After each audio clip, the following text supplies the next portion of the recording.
Steelers with regard to those three big guys they have there? Right. So as long as they have Big Ben, and really even once Big Ben's gone, as long as you're the Pittsburgh Steelers, history tells us you're going to compete for championships. You're going to be one of the premier franchises in football. But as far as Big Ben, Le'Veon Bell, Antonio Brown, that triumvirate, I don't know if it's closing. It is certainly not as wide open as it was before.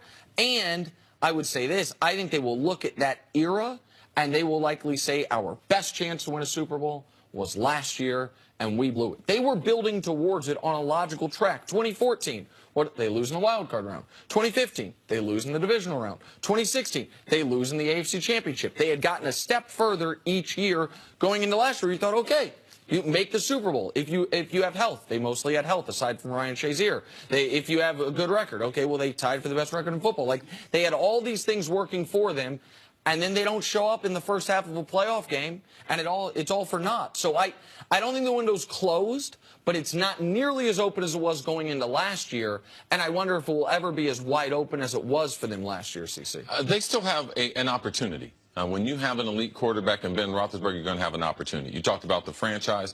The franchise for the last 25 years or so, they've not participated in free agency for their homegrown talent. Players that they've drafted, typically they have allowed them to either second or third contract to go other places compared to paying them big money. What they did with Antonio Brown, that's not what they normally do. What they've done with Ben Roethlisberger, that's what they typically do if they have a franchise quarterback. So I'm not surprised what they're doing with Le'Veon Bell as far as franchising him this year, franchising and potentially losing him, because you cannot have your wide receiver be the highest paid, making $18 million. You cannot have Ben Roethlisberger making the type of money he's making. Salary cap's $177 million. You can't afford to pay the running back another $15 million. It makes your salary cap disproportionate as far as the number of dollars you have allocated to your backfield. So I believe that as long as Ben is there, they will have an opportunity. But they are not better position than New England is to win, as long as New England's got Tom Brady. Tom Brady's going to play just as long as Ben.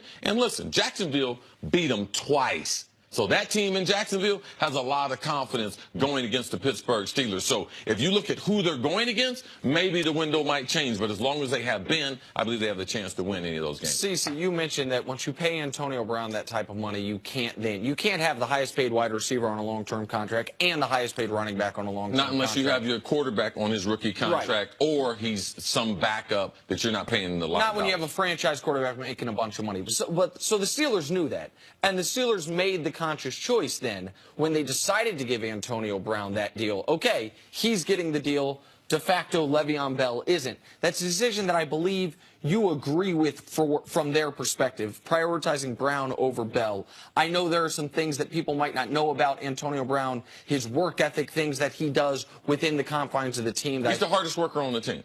Now, he generates the most attention, and people might consider him to be a diva and everything, but he's the hardest worker day to day. He's been their most consistent performer the last 6 years in Pittsburgh. That's the reason why they got off of Mike Wallace, the reason why L. Bell won't get the contract, because Antonio, without a doubt, is the best at his position, and that's the reason why they compensated him for it.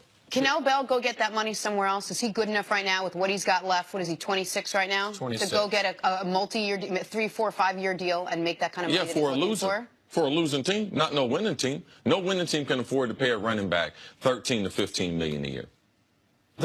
And when you mention Antonio Brown being the best at his position, I think that's an important distinction, because Antonio Brown has shown over the last few years he is the best. Odell was trying to get up there. Odell got hurt. Julio Jones is awesome. I think Antonio's better.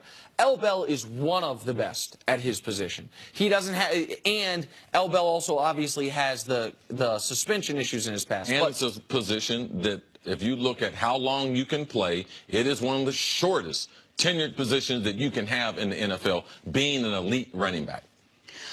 One quick question about Roethlisberger. I mean, we talk about this window closing with the three of them together, and you say this is going to go as far as Roethlisberger goes. How much longer do you see him playing at this level? Ben talked about getting a contract extension. It's going to be interesting to see, as their new offensive coordinator, what type of chemistry does he have with Ben Roethlisberger. I know Ben had a problem with Todd Haley as the coordinator. So now, with this new relationship, is he rejuvenated? Does he want to play another 2 or 3 years? This is what I have to tell you about NFL players. Not a lot of them walk away from the limelight. Even though they threaten to, most of them don't. They have to get knocked out of the game.